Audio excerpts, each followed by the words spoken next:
À Madame de Franqueuil, Paris, le 20 avril 1751. Oui, madame, j'ai mis mes enfants aux enfants trouvés. J'ai chargé de leur entretien l'établissement fait pour cela. Si ma misère et mes maux m'ôtent le pouvoir de remplir un soin si cher, c'est un malheur dont il faut me plaindre, et non pas un crime à me reprocher. Je leur dois la subsistance, je la leur ai procurée meilleure, ou plus sûre au moins que je n'aurais pu la leur donner moi-même. Cet article est avant tout. Ensuite vient la considération de leur mère qu'il ne faut pas déshonorer. Vous connaissez ma situation. Je gagne au jour la journée mon pain avec assez de peine.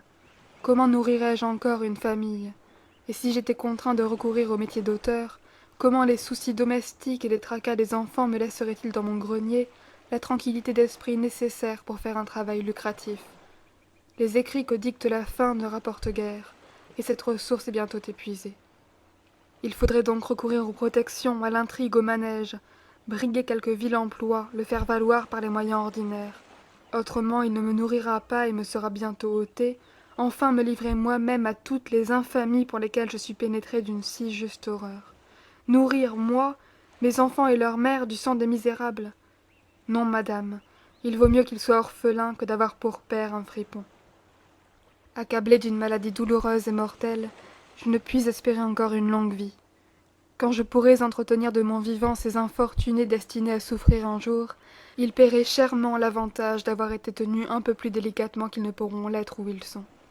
Leur mère, victime de mon zèle indiscret, chargée de sa propre honte et de ses propres besoins, presque aussi valétudinaire et encore moins en état de les nourrir que moi, sera forcée de les abandonner à eux-mêmes, et je ne vois pour eux que l'alternative de se faire décrotteurs ou bandits, ce qui revient bientôt au même. Si du moins leur état était légitime, ils pourraient trouver plus aisément des ressources, mais ayant apporté à la fois le déshonneur de leur naissance et celui de leur misère, que deviendront-ils? Que ne me suis-je mariée, me direz-vous? Demandez à vos injustes lois, madame. Il ne me convenait pas de contracter un engagement éternel, et jamais on ne me prouva qu'aucun devoir m'y oblige. Ce qu'il y a de certain, c'est que je n'en ai rien fait et que je n'en veux rien faire. Il ne faut pas faire des enfants quand on ne peut pas les nourrir. Pardonnez-moi, madame, la nature veut qu'on en fasse, puisque la terre produit de quoi nourrir tout le monde. Mais c'est l'état des riches, c'est votre état qui vole au mien le pain de mes enfants. La nature veut aussi qu'on pourvoie à leur subsistance. Voilà ce que j'ai fait.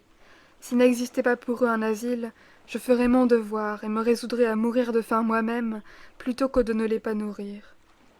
Ce mot d'enfant trouvé vous en imposerait-il, comme si l'on trouvait ces enfants dans les rues exposés à périr si le hasard ne les sauve?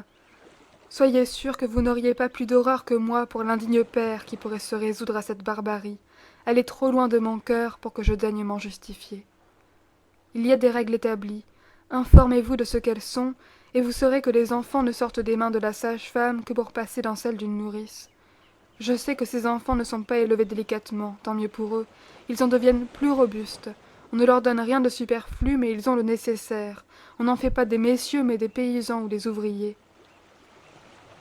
Je ne vois rien dans cette manière de les élever dont je ne fisse choix pour les miens quand j'en serai le maître.